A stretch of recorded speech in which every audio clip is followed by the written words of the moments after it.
नमस्कार. T V next मराठीमध्ये मी प्रदीप जाधव आपले स्वागत करतो. सध्या मी पाचगाव जिल्हा परिषद मतदारसंघामध्ये आहे. या मतदारसंघामध्ये पाचगाव, मोरेवाडी, उजळाईवाडी, तामगाव ही गावं येतात. जवळपास 38,000 मतदार असलेला हा मतदारसंघ आहे. सध्या या मतदारसंघामध्ये मी मोरेवाडीमध्ये आहे. या गावामध्ये कोणकोणत्या समस्या आहेत याचा आपण ग्राउंड रिपोर्ट घेत आहोत. इथे काही महिला बसलेल्या आहेत.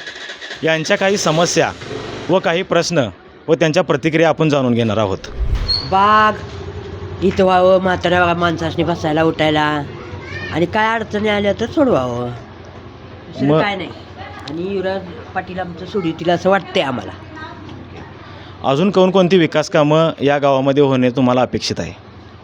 काय तर घर बसल्या धंदा काय तर मिळावा बायकासनी. मग या तुमच्या गावामध्ये तुम्हाला मदत मिळालेली आहे? मदत आम्हाला युवराज पाटलांची. कोण तुमच्या मदतीला?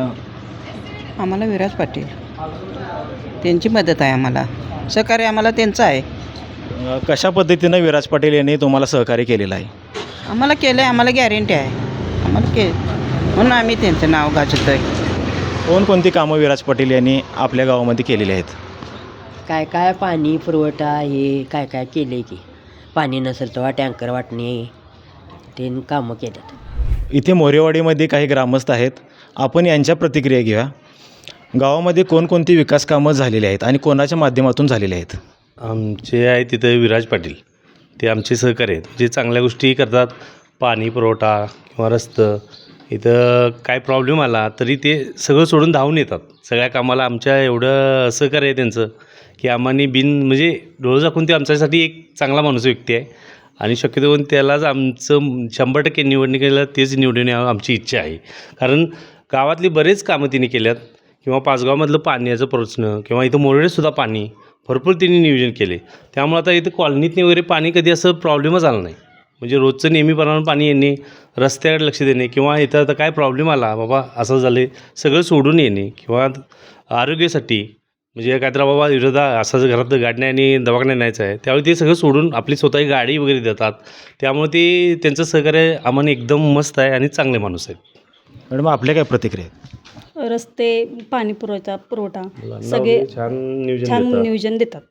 विराजदा आमचं मत आहे, विराजदाच निवडून यावं. पुढील विकास कामांची आपल्याला कशी अपेक्षा आहे? कुठला विकास कामं या गावामध्ये व्हावीत?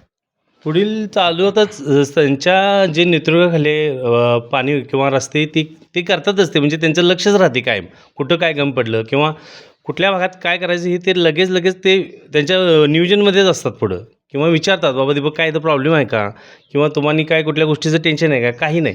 हे येतात सगळ्यांना विचारतात. प्रत्येकाच्या घरोघरी जरी विचारला तरी तुम्हाला तेच सांगणार की विराज पाटील आमचे धावून येतात.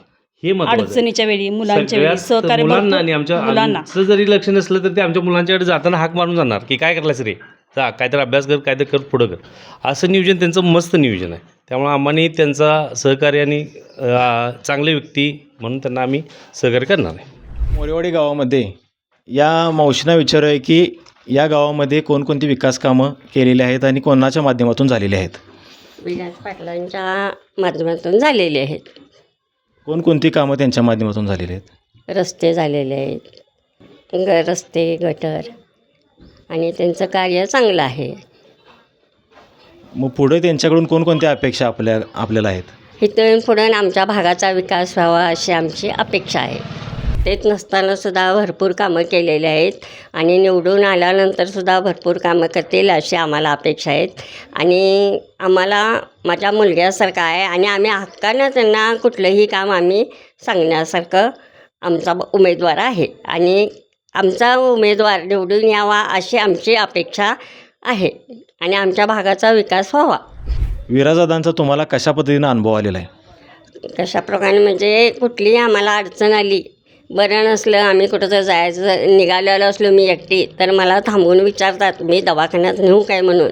आणि ज्या वेळेला माझ्या मुलग्याला बरं नव्हतं त्यावेळेला येऊन त्यांनी माझ्या मुलग्याची विचारपूस केली, काय अडचण आहे काय म्हणून विचारलं. आणि आम्हाला प्रत्येक गोष्टीत त्यांचा आधार आहे, आणि आम्ही हक्कानं कुठलीही गोष्ट त्यांना सांगू शकतो आहे.